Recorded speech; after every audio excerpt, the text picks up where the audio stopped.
moins jamais. Aujourd'hui, Décideurs Seniors s'intéresse à votre âge. Qu'est-ce qui caractérise la vieillesse? Ou encore, on dit souvent qu'on a l'âge de ses artères. Vaste sujet dans une société où on est en pleine communication par l'image.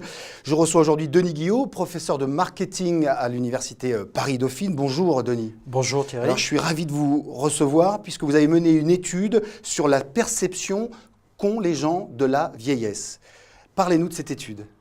Oui, alors en fait, je dirige plusieurs études effectivement sur cette thématique et je me suis plus particulièrement intéressé en fait à l'âge perçu, c'est-à-dire en fait le sentiment d'âge que les personnes pensent avoir, et sachant que les études montrent d'une façon générale un décalage entre d'une part l'âge réel, celui qui est défini par la date de naissance, et l'âge auquel les individus se perçoivent. Alors à quoi reconnaît-on qu'on est vieux? Est-ce que c'est quand on se dit tiens, j'écoute la radio et je ne reconnais pas cette chanson, ou encore oh, c'était mieux avant?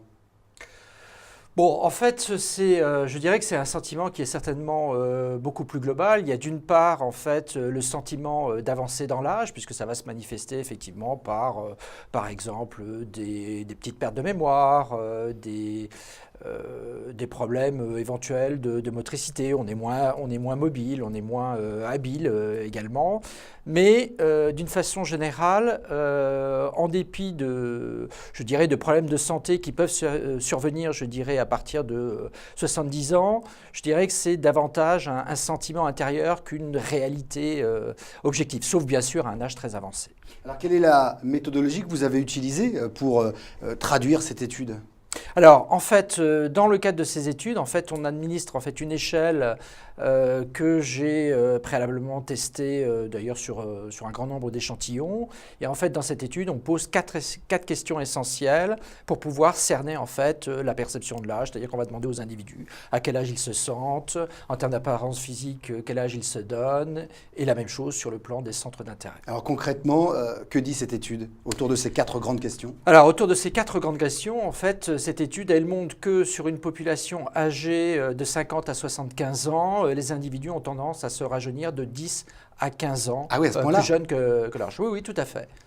Tout à fait. Qu'est-ce qu'elle dit d'autre, cette étude? Elle montre aussi que chez les adolescents, c'est la tendance inverse, c'est-à-dire que les individus ont plutôt tendance à se vieillir. Pour des raisons d'aspiration à une certaine maturité et puis un certain nombre de prérogatives. Et puis, très important, c'est selon ces tendances, soit à se percevoir plus jeune ou plus âgé, eh bien ça affecte le comportement de consommation. Alors il y a donc ces deux questions, il en reste deux autres. Alors en fait, on demande d'une façon générale à quel âge les individus se sentent. Et puis, c'est également une mesure par rapport donc au centre d'intérêt, c'est-à-dire l'âge que les individus se donnent en fonction de leur centre d'intérêt. Pourquoi d'ailleurs on a toujours le sentiment d'être plus jeune que son âge? C'est une honte d'être vieux aujourd'hui en France? Alors, il y a une pression sociale et en particulier des médias qui a tendance en fait à valoriser tout ce qui est jeune, en particulier dans les pays occidentaux. Donc, il y a d'une part cette pression des médias, et puis il y a la volonté que le senior peut avoir en vieillissant à, je dirais, maintenir une image jeune, parce que ça lui permet de conserver des rôles importants dans la société. Mais pour quelle raison? Pourquoi finalement on a besoin de garder ce rôle jeune, frais, dynamique, même quand on a passé 70 ans? Alors, outre la pression en fait de la société, tout simplement parce que fondamentalement les seniors se sentent peu vieillir, ou tout au moins beaucoup moins que les stéréotypes dictés en fait par la société, notamment par rapport aux stéréotypes de la retraite par exemple. Est-ce que vous pensez que ce regard sur les seniors, sur les vieux, pour parler concrètement et vraiment, est-ce qu'il va changer, ou est-ce qu'au contraire, on va avoir le besoin, ou ressentir le besoin d'être de plus en plus jeune, même quand on sera de plus en plus vieux? Alors, le regard va probablement changer pour la bonne et simple raison, c'est que la moyenne d'âge de la population augmente.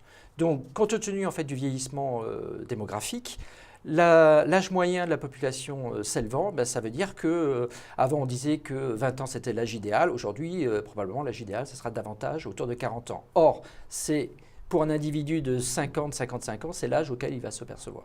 Alors, dernière question, à quel âge finalement se sent-on vieux? On reconnaît être vieux? Je pense qu'on ne peut pas répondre à cette question, tellement c'est variable en fait selon les individus. Très bien, merci beaucoup Denis Guillot. Je vous rappelle que si vous voulez en savoir plus sur nos émissions, rendez-vous sur le www.bien-vivre-chez-soi.com. Quant à nous, on se donne rendez-vous dans une prochaine émission. Bye bye.